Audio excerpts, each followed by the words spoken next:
السلام علیکم ورحمۃ اللہ وبرکاتہ۔ امید ہے کہ آپ سب لوگ ٹھیک ٹھاک ہوگے۔ آج میں ایک ایسے ٹاپک پر بات کرنا چاہوں گا کہ کچھ دن پہلے آپ لوگوں کو پتہ ہوگا کہ انڈیا میں ایک واقعہ پیش آیا تھا کہ کچھ لوگوں نے ہمارے اسلامی بہن سے پردہ چھیننے کی کوشش کی تھی، لیکن وہ اس میں ناکام ہو گئی۔ سب سے پہلے تو میں اس بہن کو سلوٹ پیش کرنا چاہوں گا، کیونکہ اتنے سارے لوگوں کے سامنے اللہ اکبر کا نعرہ بلند کرنا کوئی آسان کام نہیں تھا۔ اور بعد میں یہ کہنا چاہوں گا کہ میں سمجھتا ہوں کہ یہ مسئلہ جو آیا تھا یہ صرف اس بہن کا نہیں تھا، یہ تمام عالم اسلام کا مسئلہ تھا، کیونکہ ہندو لوگوں نے ایک مسلمان بہن سے پردہ چھیننے کی کوشش کی تھی۔ اس کا مطلب یہ ہوا کہ ہندو نے تمام عالم اسلام سے پردہ چھیننے کی کوشش کی تھی۔ اگر آج ہم اس پر خاموش ہو گئے تو یہ لوگ پتہ نہیں کیا کیا کریں گے۔ آپ لوگوں کو پتہ ہوگا کہ انڈیا میں کتنی مسئلے آئے ہیں۔ سب سے پہلے تو انہوں نے کشمیر میں جو مسئلہ آیا تھا، تمام مسلمانوں کو گھروں میں بند کی، 3 ماہ 4 ماہ وہ گھروں کے اندر رہی۔ ایک یہ مسئلہ تھا۔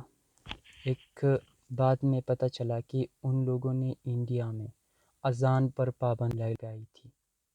دوسرا یہ، اور اب یہ کہ ایک مسلمان بہن سے اس کی پردہ چھیننے کی کوشش کی۔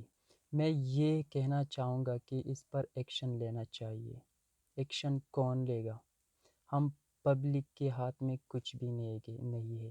اگر ہم یہاں پر روڈوں پر سڑکوں پر اترے اور روڈز بلاک کرے تو اس کا یہ حل نہیں ہوگا۔ اس پر ایکشن لیا جائے، اور کون لے گا ایکشن؟ ہماری گورنمنٹ اور دنیا میں جتنی بھی اسلامک اسٹیٹس ہے، اسلامک کنٹریز ہے، ان کو یہ چاہیے کہ اس کے اگینسٹ جو ہے وہ ایکشن لیا جائے۔ انڈیا کی گورنمنٹ سے باقاعدہ پوچھا جائے، کیونکہ وہ جو لوگ تھے وہ خود سے یہ کام نہیں کر سکتے۔ اس کے ساتھ گورنمنٹ کا ہاتھ ہے۔ اگر گورنمنٹ کا ہاتھ ہے تو دو ملک کے درمیان کچھ فورن پالیسیز ہوتے ہیں، اور ان پالیسیز میں یہ لکھا ہوا ہوتا ہے کہ ہم ایک دوسرے کے ملک، ہم ایک دوسرے کے مذہب کو، کسی بھی بندے کو نقصان نہیں پہنچائے گے۔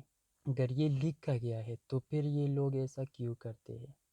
ہماری گورنمنٹ کو چاہیے، پاکستانی گورنمنٹ کو چاہیے کہ ان سے باقاعدگی سے پوچھا جائے کہ تم نے اسلام سے پردہ چھیننے کی کوشش کی ہے، ہمیں اس کا جواب دو۔ اگر ہمارا ملک جو ہے یا کوئی بھی اسلامک اسٹیٹ جو ہے وہ یہ ڈرتا ہے کہ ہم اگر کہیں گے تو وہ ہمارے ملک کو نقصان پہنچائے گے، تو میں سمجھتا ہوں کہ اسلام سے زیادہ ہمیں اپنا ملک اہم نہیں ہے۔ اگر ہمارا ملک کوئی بھی اسلامک اسٹیٹ جو ہے وہ اپنی اسلام کا دفاع نہیں کر سکتا، تو ایسے ملک میں رہنے کی ہمیں کوئی بھی ضرورت نہیں ہے۔ ہمیں ایک ایسا ملک چاہیے ہے، ایک ایسا لیڈر چاہیے جو سب سے پہلے اسلام کو فالو کرے۔ اسلام پر کوئی بھی اگر مسئلہ آتا ہے، کوئی بھی اگر سیرت النبی پہ کوئی انگلی اٹھاتا ہے تو سب سے پہلے ان کا پوچھا جائے۔ ہمیں ٹماٹر، پیاز، آلو یہ سب نہیں چاہیے۔ ہمیں سب سے پہلے اسلام چاہیے، اسلام کا دفاع چاہیے۔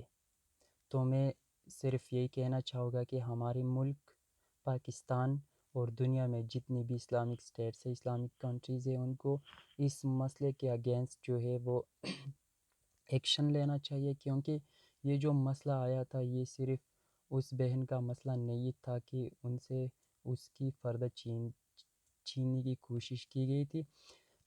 اس میں صاف واضح ہے کہ ان لوگوں نے تمام عالمی اسلام سے پردہ چھیننے کی کوشش کی تھی۔ تو میں آخر میں ایک بار پھر اس بہن کو جو ہے دل سے سلوٹ کرنا چاہتا ہوں۔